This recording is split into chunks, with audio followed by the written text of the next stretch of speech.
Welcome to the Dental and Mental Podcast. We are going to be talking to you about the business and the mindset of dentistry.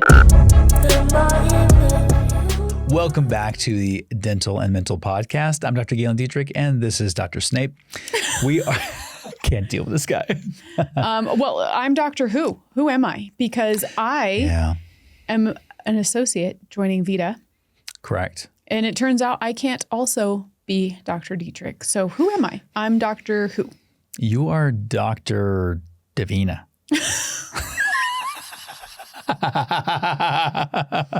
Robbed. We already talked about it. You're Dr. Detrik as well. You're just going to be Dr. Detrik. Dr. Detrika. Okay. Well, do I get to figure still this part be, out, guys. Do I still get to be Dr. Detrik on this podcast, or do I have to be somebody different too? Girl. I mean, they can see us and hear us, so it's different. But when you're like, hey, I want to see Dr. Detrik, then people are not going to know. So it's a little different in the clinical perspective. Okay, so we're going to get into this podcast where we're talking about associateships and owner doctors. Hey, if you guys have a great solution to this, pop in the comments. If you know how she should be called, should I take a seat back and just be called Dr. G? I mean, I guess I can be Dr. Davina, but that always felt so Mickey Mouse. It's like I worked this hard and I get to still go by my first name. You know, I feel a little some kind of way about that.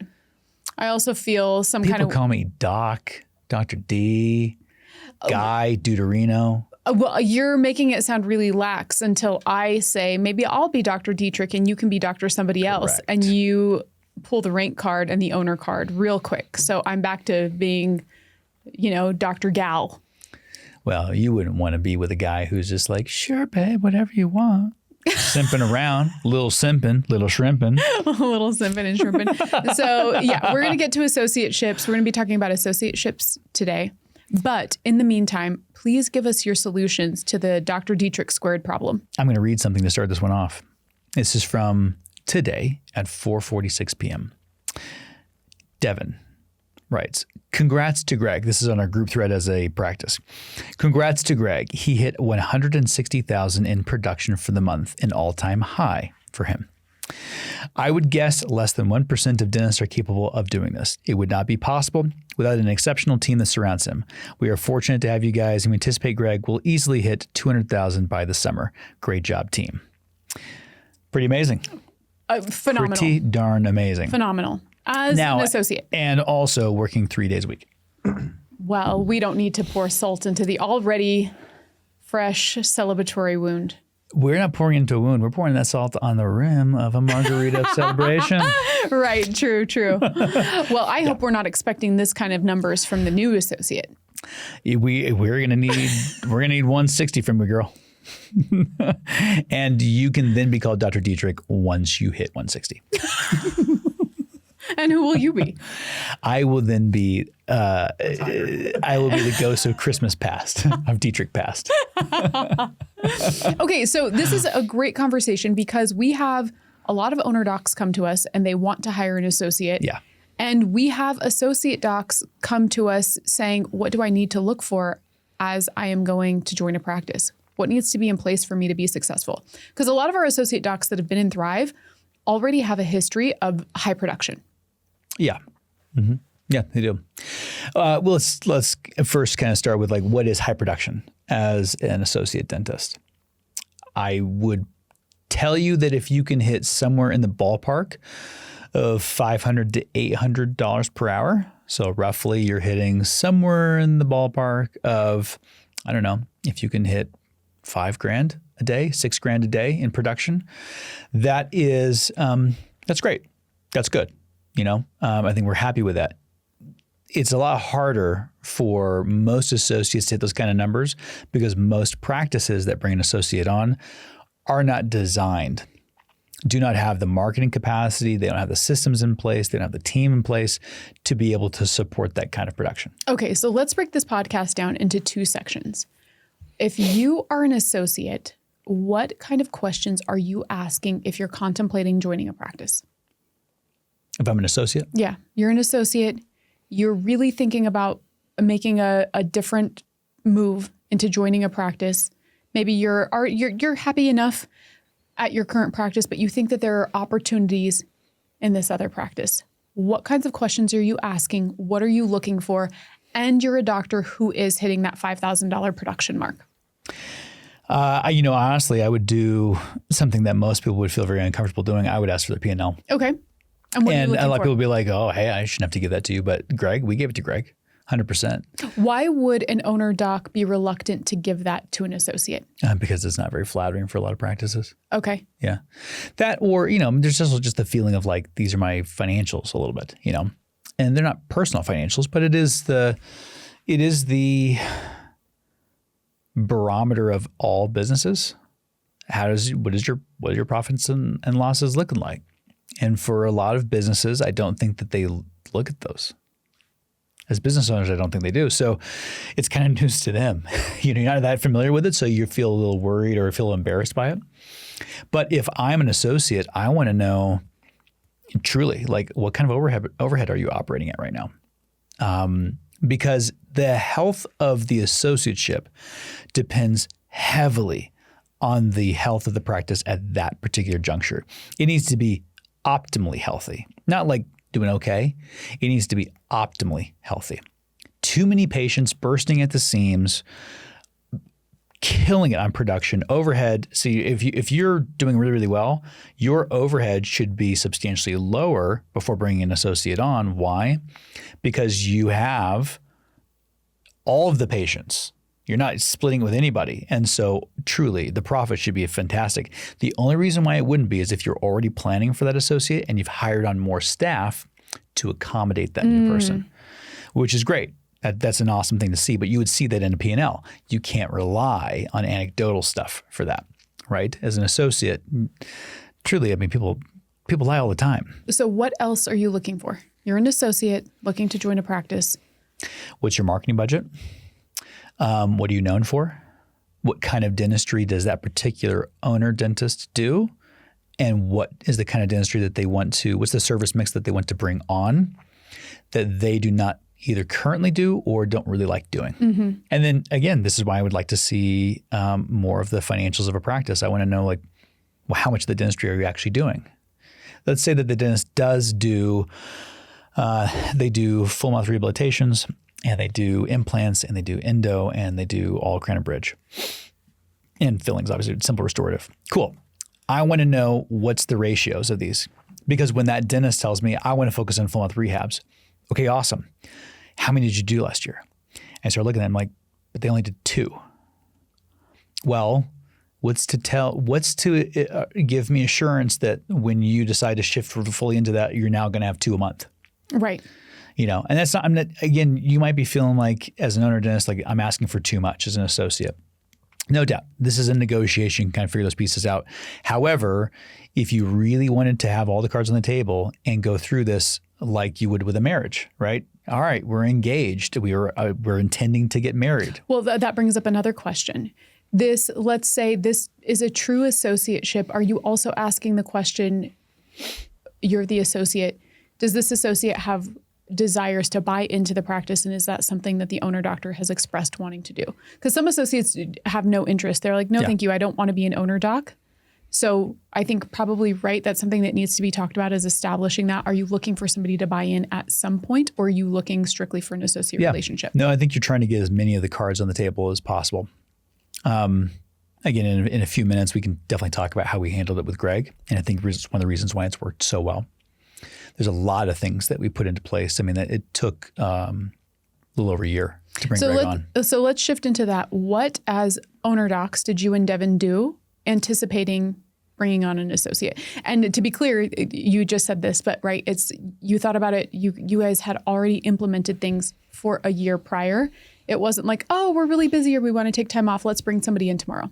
Yeah. Very quick backstory. I joined VIDA, which was then Devin Huron, DDS. I joined it in 2021. And at the time, Devin was doing about 1.4 in production, which is great. Or actually collections, 1.4 in collections. And right away, he's like, there's so many full mouth rehabilitations up here. I can't see them all. He had just bought 2 practices that had essentially folded during COVID. So he had adopted all these new patients, massive influx. Those were all massive green flags for me, because I know for my previous associateship, my very first one right out of school, and Devin had been burned too in his, where there was like 5% too many patients, 10% too many patients, and you burn through that really quickly, and then you're left like, wow, Swiss cheese schedule.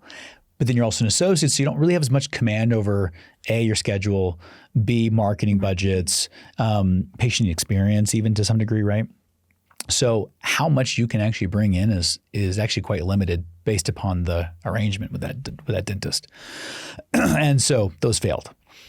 I knew this influx of patients that Devin was willing to buy, to acquire, and our conversations where he's like, I had a terrible experience. I never want someone to go through that.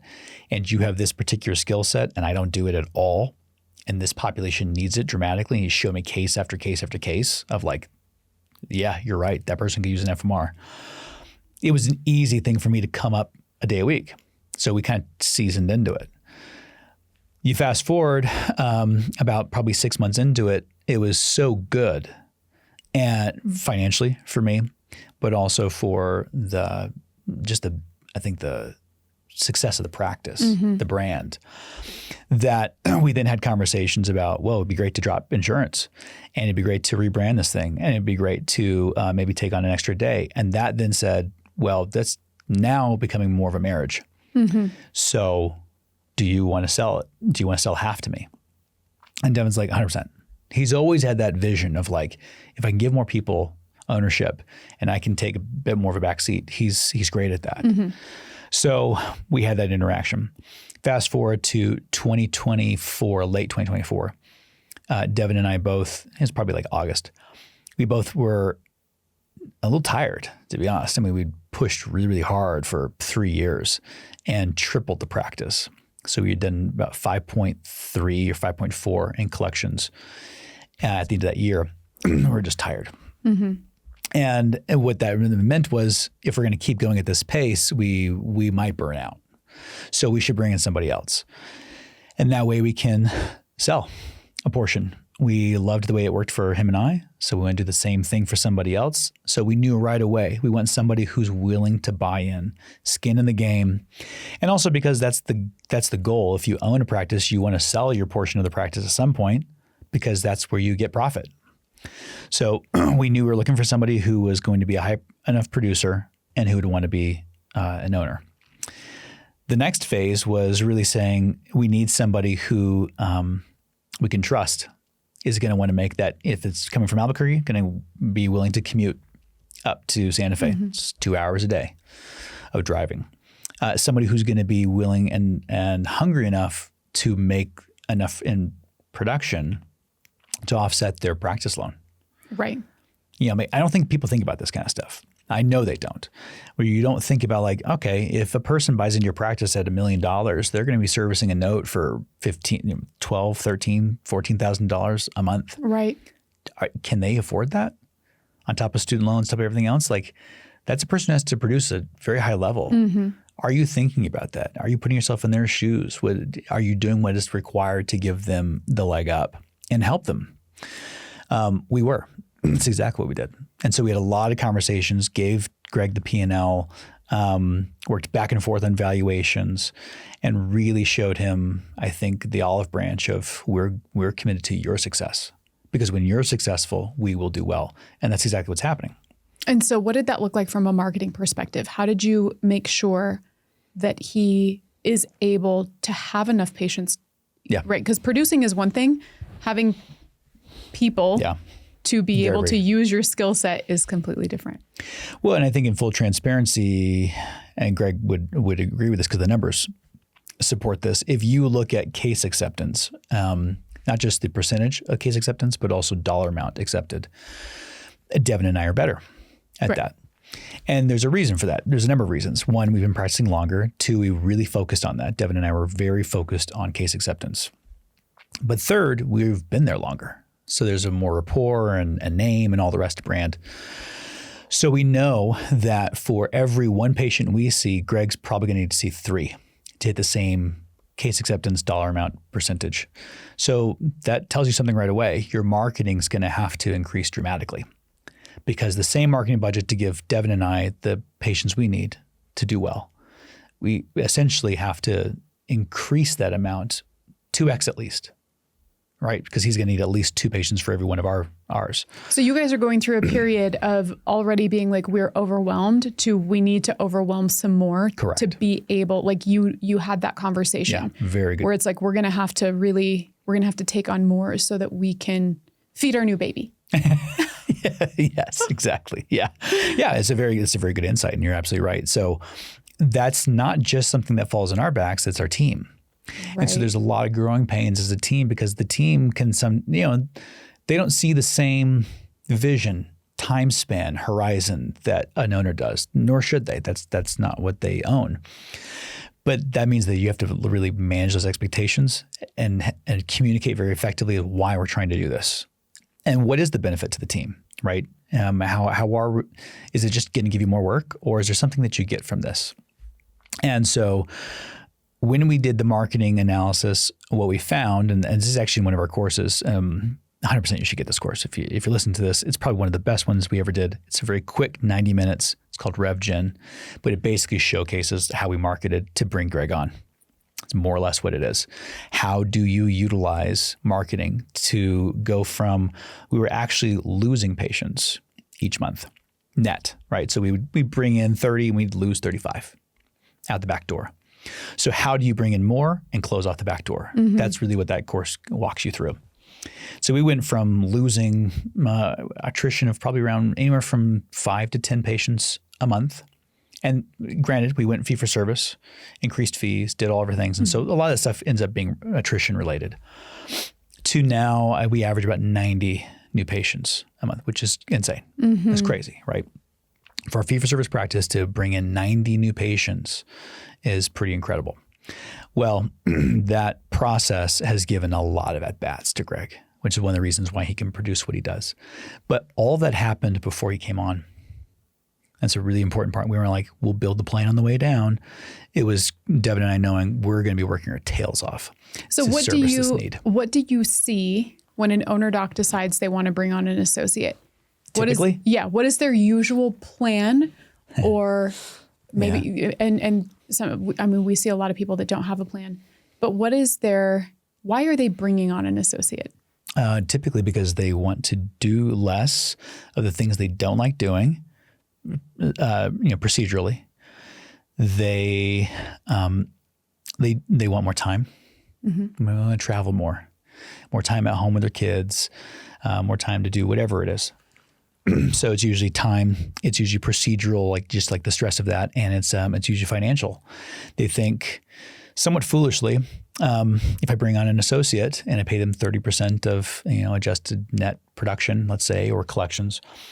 And my overhead's 50%, 60%, I'm going to make 10, 15, 20% on everything that they do.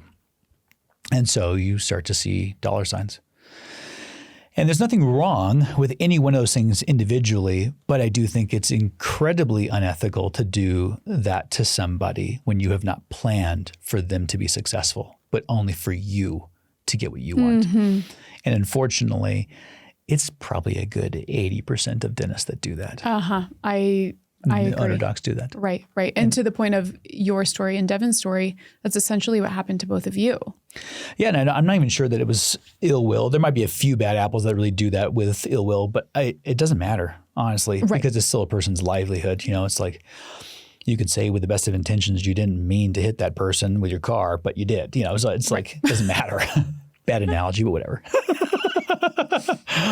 You do have to have ownership of bringing on that person into your. There's a movie with Daniel Craig. I can't remember exactly what it is, but it's like The Phantom Thread. No, no.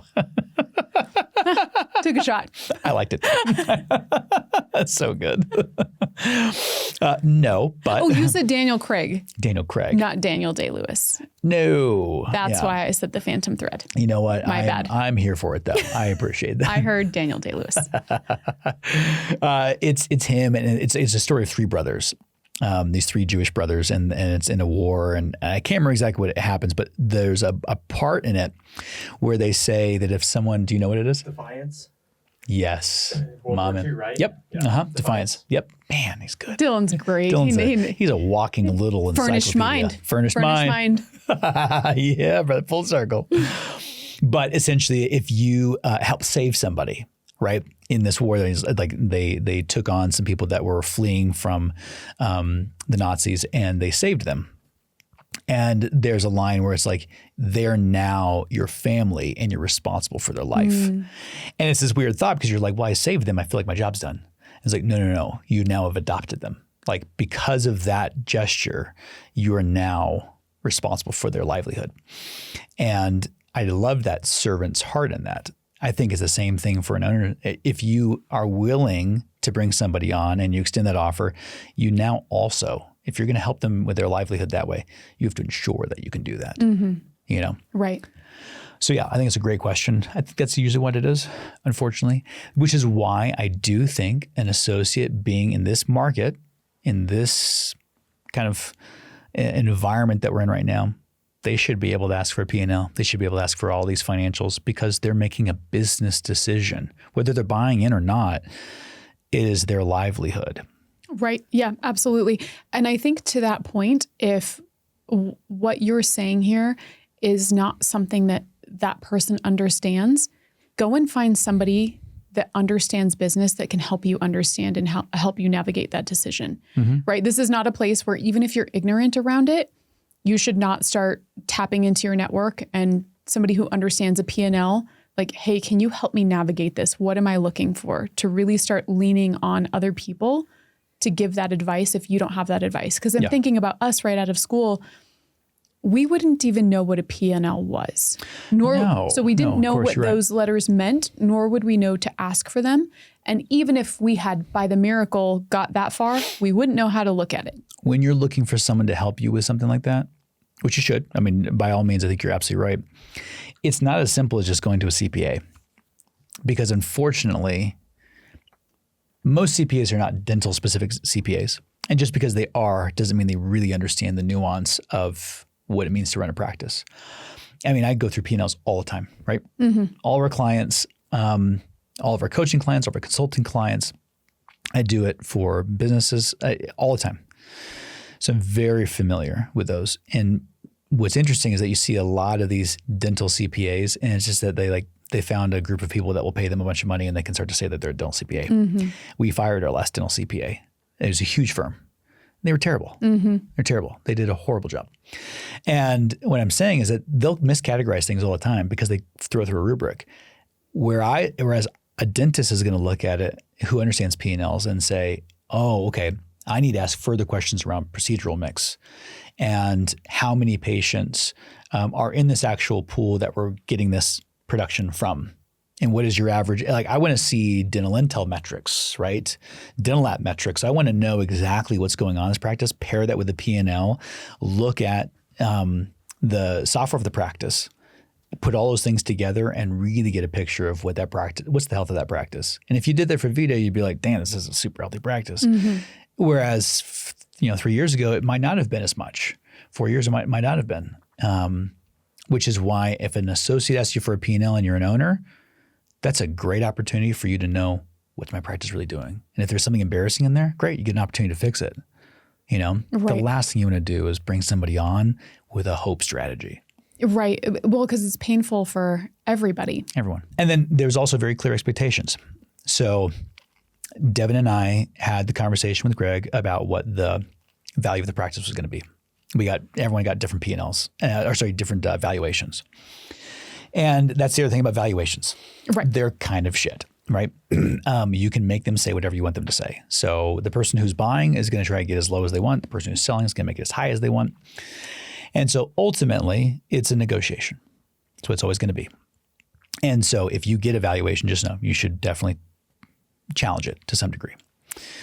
Well, Greg did that, and we sat down, we talked about it. And there was also a point at which Devin and I said, there are intangibles to this that you're not necessarily going to get from this valuation. He's like, what are they? Okay, simple. Number one, going fee for service, we endured all that. Right. We went through all of that. having our SEO tank after we rebranded. These are not your fault. This is not your thing. But because we carried that, you won't have to go through that. All right. So when he's like, well, what did you buy in for? It's like, well, that's really different because I helped do all those things. I am actually the one that with Devin built what we have now. Going through things like the fee schedule. I don't think a lot of associates look at it that way. If you inherit a fee schedule that's already at a really high level, right, that is a gold mine. The fact that you get to do that and you benefit from that, people are already okay with that pricing. You're the beneficiary of that. Oh, I remember the first time that happened to me absolutely blew my mind. Yeah. Because I was working at a collaborative practice. I was the only dentist in that practice. And then I filled in for another doctor who was taking maternity leave at a really established practice in town. And I remember the first time I really understood inheriting that practice's fee schedule. Yeah. And then I went back to the collaborative practice and I was like, I am doing the same 2 crowns. This is wild. Yes. Because it's such and the team at the other practice was so well, everything about it. It was like driving a luxury vehicle where you get in and you're like, oh my goodness, I had no idea it could be this way. If you're a PPO practice and you do a 6-unit bridge, then you're basically getting paid $800 for each of those units, Typically, as an associate too, you're not familiar at all with the lab fees, all the material fees, the team fees, payroll taxes. Like you go through all these things, right? You're like, oh my gosh, how are you making any money? As an associate, you take that for granted. You get paid in your production. Okay, cool. And it's more money than you've ever had before. Right. But then you go into a fee for service practice and that same 6-unit bridge that you got paid, $6,000 for, and you got to present at that is now $12,000. Right. You double or triple the amount that you can pay. It's a different game. And your assistant can make your temps and the hygienist has already numbed your patient. And that was my experience when I walked into all of that. I was like, wait, what? What's happening? 100%. What is happening here? Yep. Don't send me back. Yesterday, right? I'm sitting there and we prepped that whole full arch and we were taking out teeth and we're doing all the things. And I'm like, all right, now we got to temp this bloody mess, And Helica already had a 12-unit, beautiful, ready to go, temporary. Beautiful. By hand. Like those things are intangibles. And so that's what we said. We're like, you inherit all of these things. There's a price tag associated with that. And we're not going to give you a fixed dollar amount on it. What we're going to say is when we're negotiating, it's not going to be equals doing this. You get your say and we're going to and we want you to succeed. So we're going to come your way a little bit.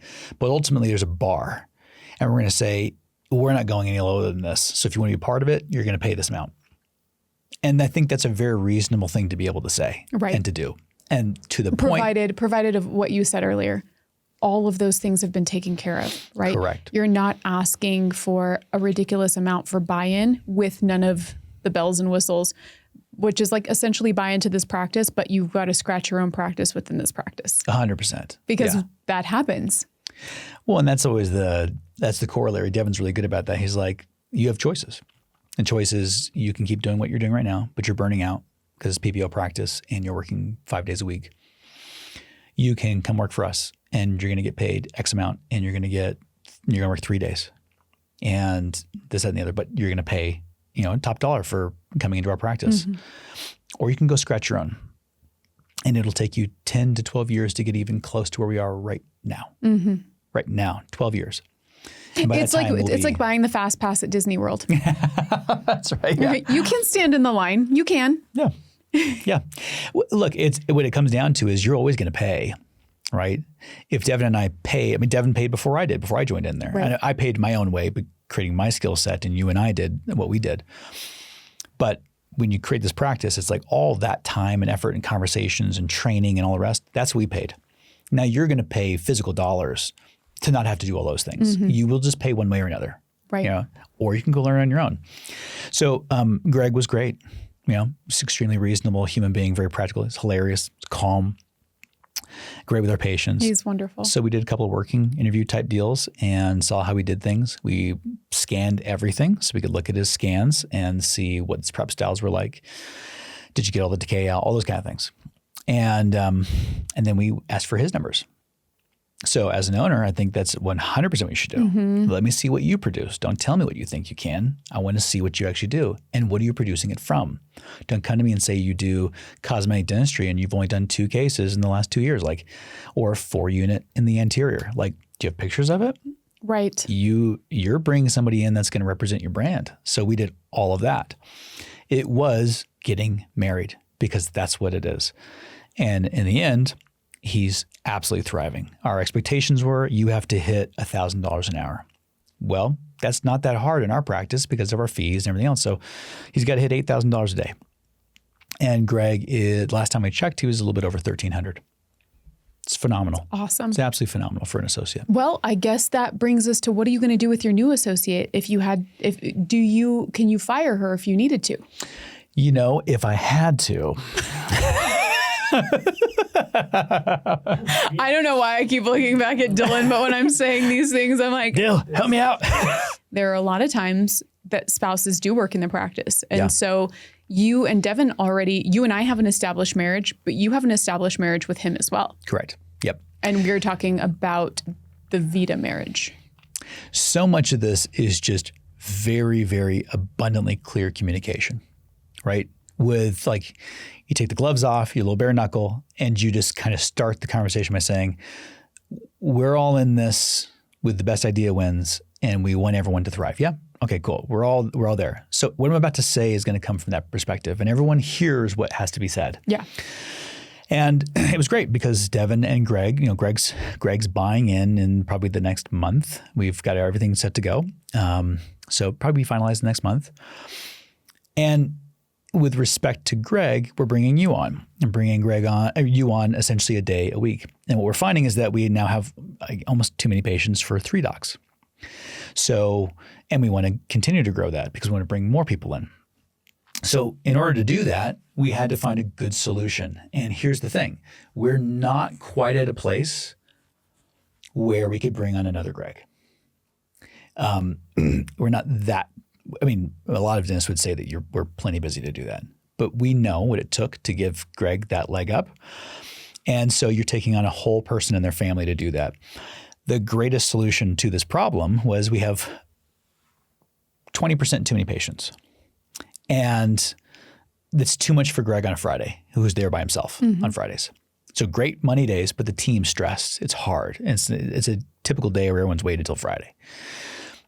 Bringing you on, we don't need the money.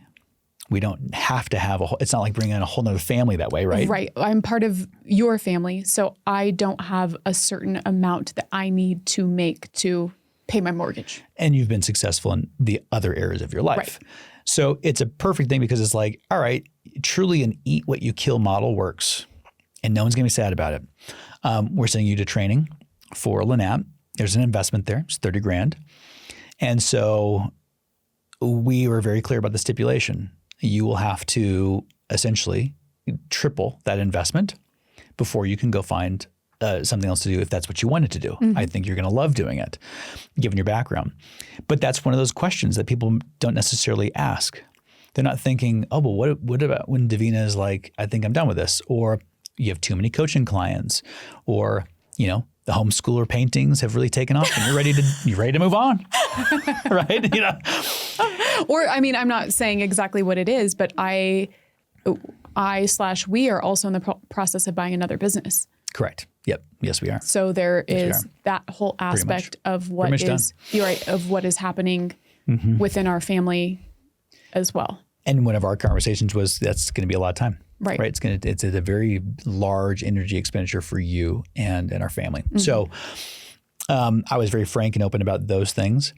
Greg's concern was, all right, if she sees these, like, is that going to impact my production? Of course. Well, why is he concerned about that? He's crushing it. Because you're about to take on a huge debt service to buy into this practice to get ownership. So him being able to hit his numbers still, that's a very valid concern to have, right? Right.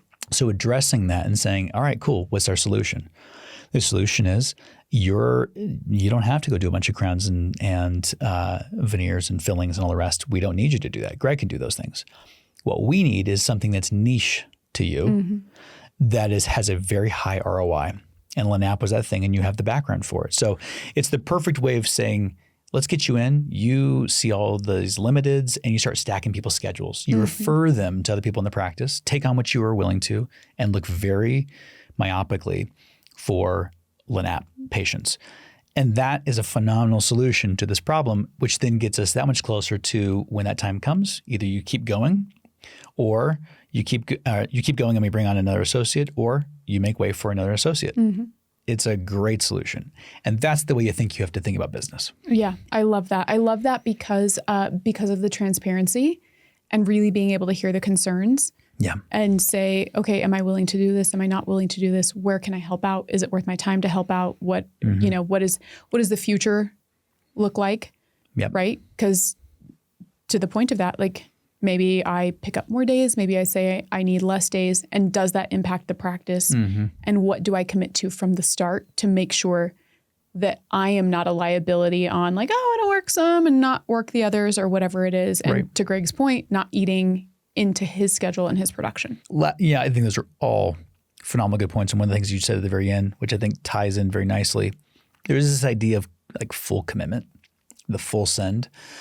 And success comes from the full send, not from partial, fractional moves at things, right? And so from a marketing perspective, we're going to market you just like we marketed Greg. That means you have to be committed. Right. And so I think a lot of dentists don't do that. Number one, most dentists are not that committed to their own brand for themselves. 100%. Their marketing budgets are terrible. So they're not aimed at growth. They're aimed at, I don't know, like just checking a box. So when we marketed Greg, it's like he's a dentist just like the rest of us. And he's the lowly guy down here and we're up here. All three of us, all the same, making the same decisions. It's constantly the picture in the face of this guy's going to be owning one day, so he's a partner. And we bring you on. It's like, okay, we're all on the level playing field. But if we're going to do that, that's why you have to have all these plan for the best, prepare for the worst. You got to go through those things because you're marrying, and it's worth it. And in transparency, I had to have these conversations with Devin. Yeah. Not just you.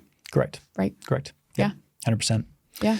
So, but the reason why I asked the question is because Greg and Devin both had the question. Yeah.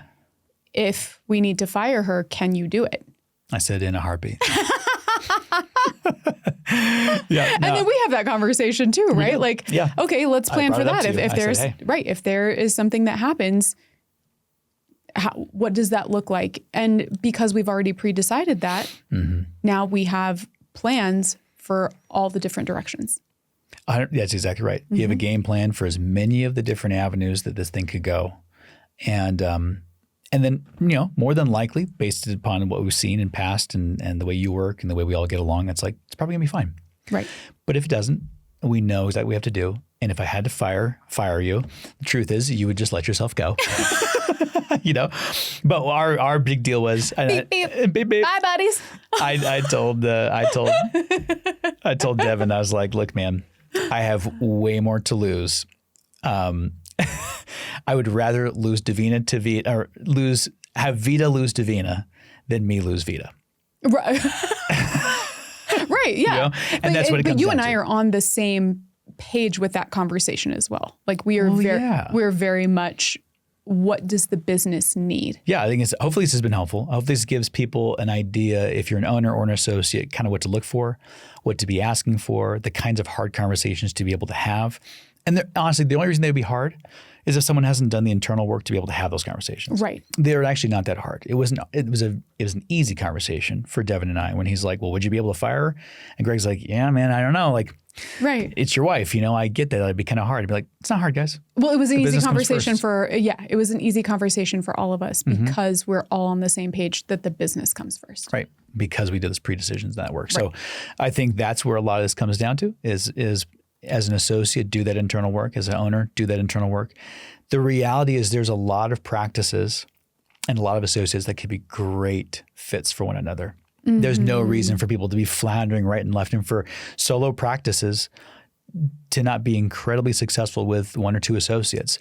The need is out there. And I think we've been fed this lie by corporate that, oh, you don't want to deal with all that hardship and pain and all those, the failing associates. Just come to corporate for a time. You'll be fine here. It's like, we all actually love a little autonomy. And associateships can thrive without having to be an owner. You can be an associate for however long you'd like to be. I just love the concept of preserving the way dentistry has been and the way that I think it should be. I don't love the idea of selling out to this corporate conglomerate, and because I think we lose so much of our freedom, right, and so much of our profitability. These docs need associates, and those associates need those practices. It's such a great opportunity for growth. Yeah, I think so too. I was going to compare it to dropping insurance, right? There's so many horror stories out there about dropping insurance. There's so many horror stories about bringing on associates. And to your point, when you do the work beforehand, these things can be such great things. Yeah, 100%. So absolutely. If anything, hopefully you don't leave this podcast more confused and overwhelmed, but with an understanding of who you need to reach out to and have those conversations with, so that you can get yourself into a good practice or get yourself a really great associate. Yeah. And if you're listening to this, truly, I mean, this is what we do. Yeah. Right? This is, if you've heard this and you're like, this is some great stuff. RevGen's a phenomenal course. It's incredibly inexpensive. If you're an owner, I would buy RevGen. Absolutely. And it's like the stupidest money you'll ever spend. It's next to nothing. I would buy that. It will make you an incredible ROI. Think about going from -5 patients to 90, like what it takes to do that. We give you the templates, all the things, do that. And then when it comes to your P&L, reach out. Like, I'm happy to help you with that. I want good associates to be with good practices. It's the language you speak. If not, get with a CPA that does understand service mix, dental metrics, things like that. Be your own champion for what you need, and don't be afraid to ask for what you want. Yeah, absolutely. All right, guys. See you in the next podcast. Thank you for listening and or watching the Dental and Mental podcast. If you enjoyed this episode, or any others for that matter, feel free to tap that subscribe button on YouTube, Apple, Amazon, as well as Spotify. While you're there, why not leave us a review, up to 5 stars? And if you're on YouTube, go ahead and leave us a comment. Let us know what topic you want us to discuss next. If you like what you heard today and you want to be involved in the Thrive world, from coaching to courses or just to connect with us, go to thethrivedentist.com.